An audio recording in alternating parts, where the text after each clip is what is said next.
The bedroom lay in near darkness, only the faint orange glow of the street lamp slipping past the curtains. Beside me, my wife Claire's voice cut through the silence, edged with frustration. 6 years of marriage had bound us together in routines, morning coffee, Saturday walks. But lately her detachment had drained the warmth from our home. That night, after my quiet attempt to bridge the growing gap, she turned away from me, her words like a blade. "You're pathetic in bed, Mark. I deserve better." The sting was instant, her insult striking at my pride in the most intimate of places. I stayed still, her voice replaying in my head, my chest tight with hurt and anger. This wasn't the first time Claire had taken jabs, at my job as a librarian, at my reserved nature, but this was different. Cruel. Personal. I had already sensed her pulling away. Late nights at her PR firm, hushed texts, an edge in her tone that hadn't been there before. "Is that truly how you feel?" I asked quietly, steady though my insides twisted. She only shrugged, rolled over, and dismissed me. I didn't argue.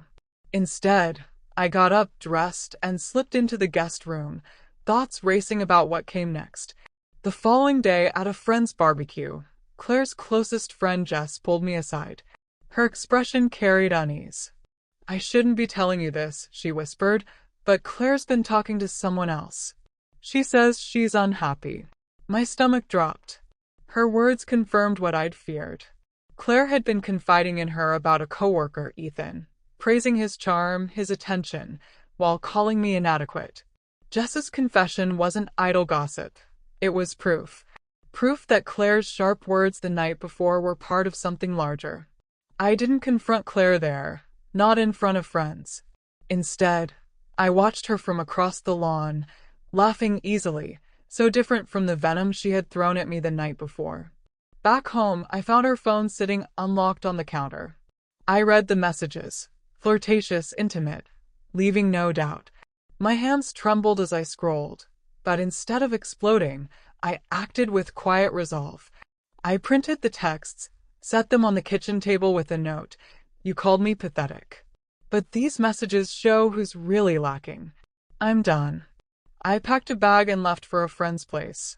When Claire returned home that evening, she called over and over, first frantic, then sobbing, begging me to listen.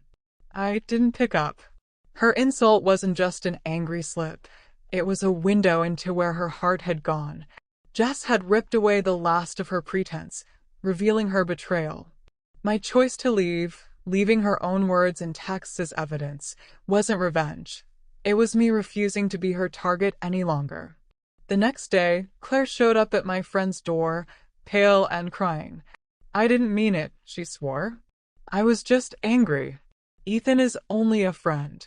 I looked at her, the woman I had once cherished, and said simply, "You insulted me in our bed."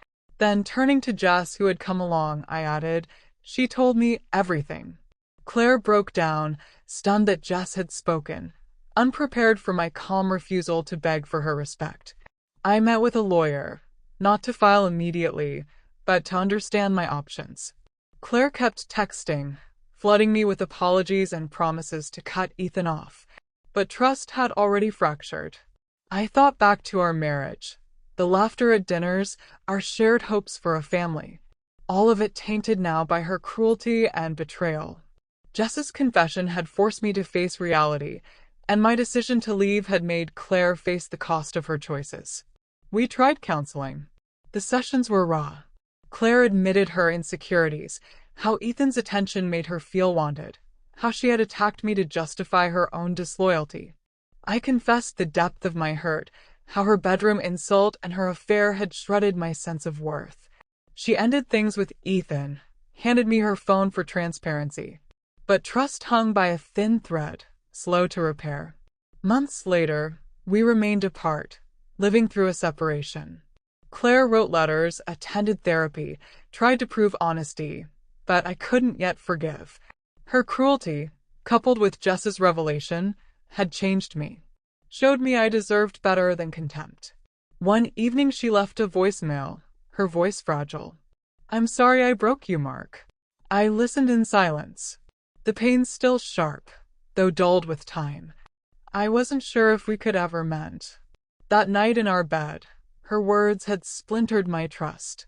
But Jess's truth, and my choice to walk away with proof, had given me back my strength.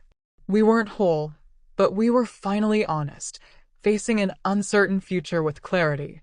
Claire's betrayal had wounded me deeply, but in setting my boundaries, I carved a path forward, one where I would never again accept being made to feel less.